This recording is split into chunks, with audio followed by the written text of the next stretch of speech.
Welcome to Stock Market Palantir. In this video, we'll be breaking down another stock analysis. Be sure to subscribe and drop your opinion in the comments. Okay, let's hear from our analysts. We are diving right into the profound dichotomy of ECD automotive design, or ECDA. This is a company that builds, arguably some of the most beautiful vehicles on the planet. We're talking six-figure luxury restamods, those iconic Land Rover Defenders. Yet its stock has seen one of the most just violent collapses in the microcap space. It's down over 99% this year. And the central tension is, how can such a desirable product coexist with such an absolute financial catastrophe? Right. December, specifically the trading day of December 26th. So after two major reverse stock splits that just decimated the share count, the stock opens near 79 cents, spikes stunningly to $1.34, and closes at $1.31. That's an astonishing 67.6% gain in a single day on just astronomical volume, 50.52 million shares. So the question is clear. Was this dramatic December volatility a real signal that the operational turnaround, the new contracts, the strategic pivots, can finally override this catastrophic capital structure? I'm going to argue that the shift in business focus provides a credible, though, very difficult, path to fundamental survival for the business itself. That's a very interesting narrative, but I come at it from a fundamentally different perspective. I would argue that the toxic financing structure that ECDI is built on isn't just a problem. It's a deterministic mathematical force. It's a mechanism that, essentially guarantees the systematic wipeout of the common shareholder, regardless of how successful their shiny operational initiatives might be. That December rally you're describing, well, that wasn't a sign of recovery. It was a transient liquidity event, a calculated feature of the dilution engine designed purely to allow institutional selling. Okay, let's start by understanding how ECDA even got into this mess. Their original product vision was, exceptional, but their strategy contained what I'd call a fatal flaw, the bespoke bottleneck. They operate this massive 100,000 square foot state-of-the-art facility, the Rover Dome, and they employ over 100 highly skilled mechanics, painters, and engineers.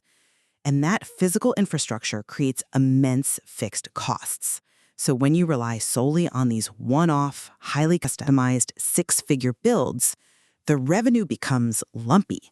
The cash flow is just too inconsistent to cover that high overhead. Right. And this is exactly why the December strategic pivot is so crucial and frankly so rational. On December 24th, they announced a third-party build agreement, and they secured 6 initial orders scheduled for Q1 and Q2 of 2026. This isn't some hypothetical sale. It's a B2B contract, and it's designed explicitly to monetize their excess capacity. By spreading those high overhead costs, rent, utilities, base salaries, over a larger number of units, they are dramatically improving their fixed cost absorption. This operational news, stacked with the December 23rd unveiling of Project Initio, a new modernized Land Rover Series 3, that provided a fundamentally credible basis for the December 26 rally. It showed a proactive management team fighting for the business's life. I see the necessity of that pivot, I really do, but I'm sorry, I just don't buy that operational success can outrun the gravitational pull of the company's capital structure. We need to be very specific about the nature of this toxic financing. ECDA is funded by senior secured convertible notes, and these are not standard loans.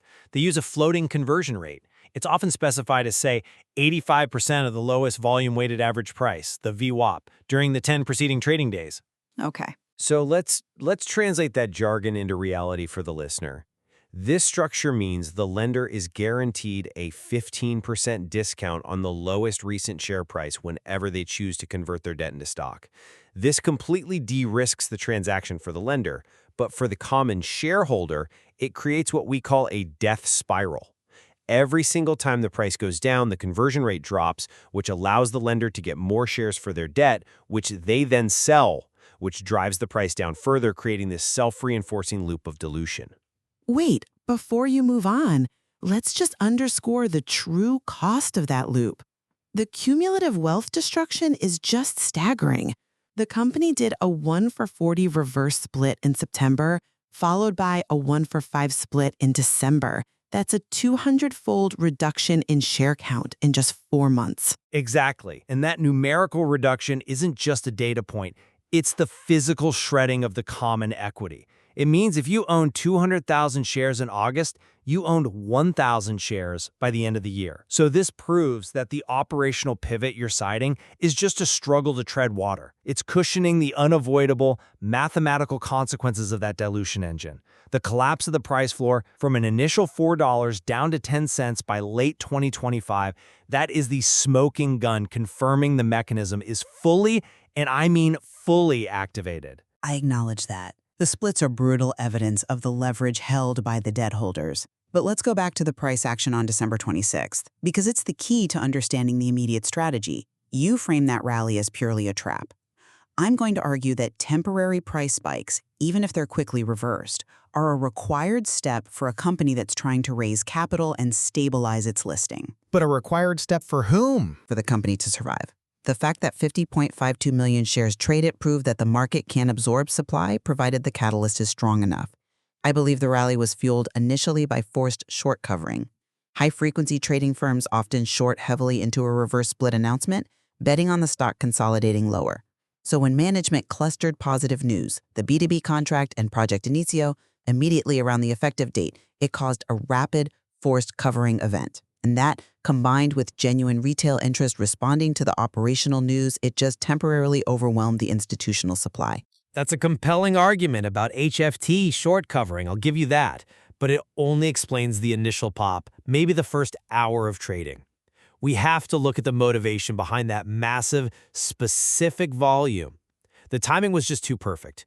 You have positive news clustered around the split date, which guaranteed high liquidity. In my view, the rally's primary and most profitable function for the institution was to provide a perfect window to convert massive tranches of debt at that steep discount and immediately distribute those newly minted shares into the retail buying frenzy. This is a classic arbitrage play. The rally created the demand and the volume necessary for the note holders to lock in their guaranteed spread, sell their stock, and then start the next leg down. The price action wasn't a reflection of investor conviction in the business turnaround. It was a reflection of debt settlement. Okay, so if we accept that institutional distribution is the primary driver, then we have to discuss the market microstructure, where these sales are actually happening. You mentioned the off-exchange activity. Precisely. We need to look at the Fintel data for late December. It shows the off-exchange short volume ratio spiking dramatically, ranging from 34% up to nearly 60% on some days. This high ratio points directly to convertible arbitrage strategies in action. The lit exchanges, where, retail investors trade, they're only seeing a fraction of the actual volume. So what's happening behind the curtain? What's happening is that institutions are shorting the stock in dark pools. These are private trading venues, unseen by most of retail, to lock in the sale price. Then, they convert their discounted debt into shares to cover that short position. This lets them leak massive blocks of supply silently into the market.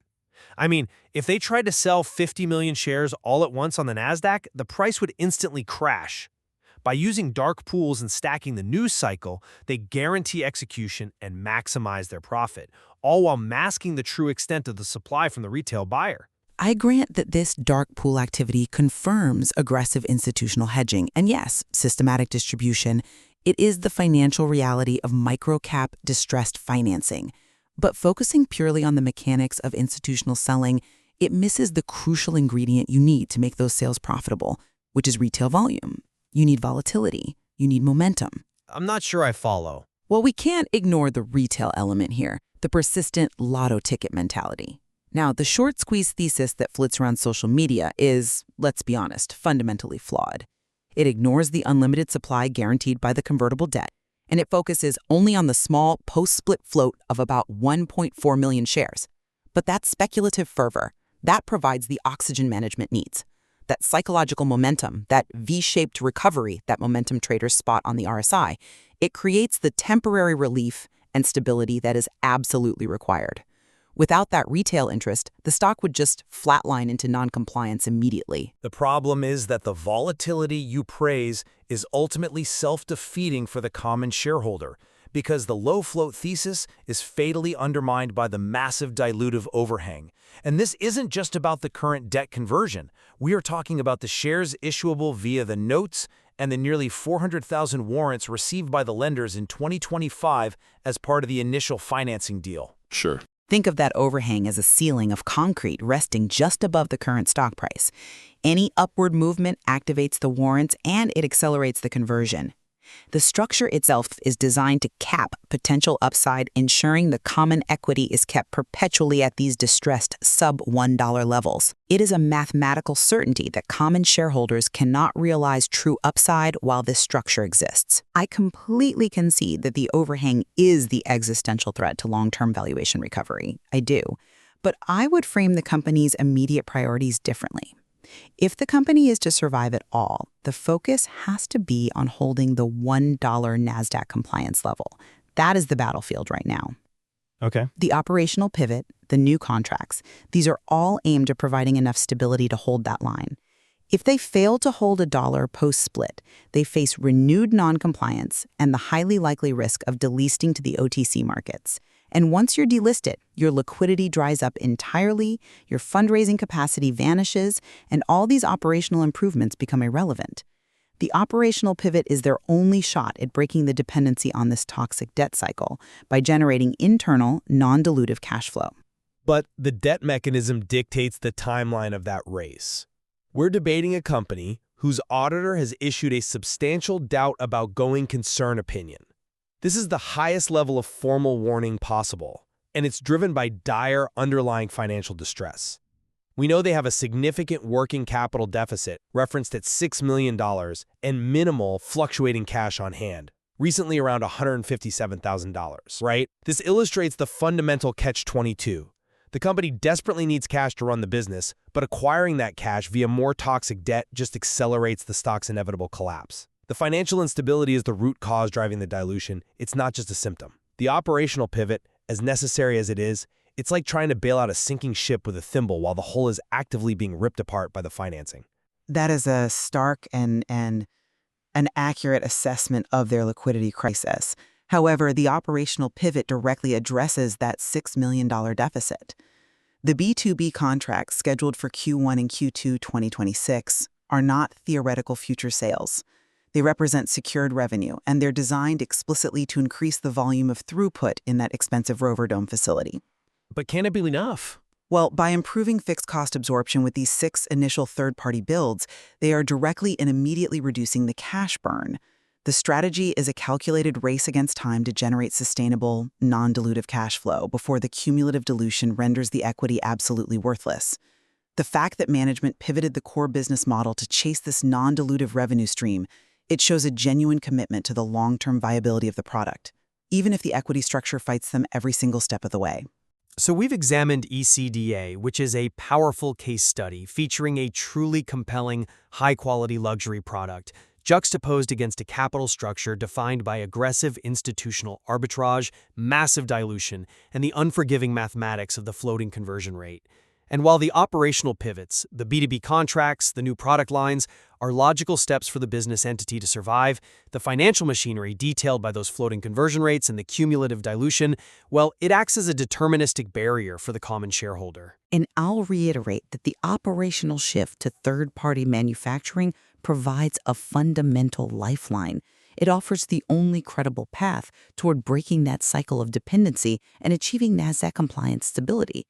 The massive volatility we saw on December 26th, fueled by those 50 million shares traded, was the market reacting to a genuine, albeit temporary, surge of optimism that the management team could seize that lifeline.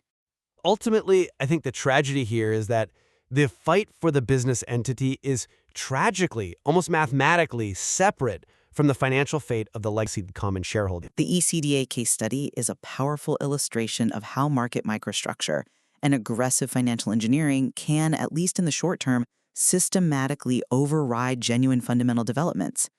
It leaves us to weigh which force will ultimately prevail in the long run, the continued demand for these bespoke luxury vehicles or the unforgiving mathematics of toxic debt. If you enjoyed this video and want to watch more analysis like this, don't forget to subscribe to the Stock Market Palantir channel. Thanks for watching, and see you in the next video.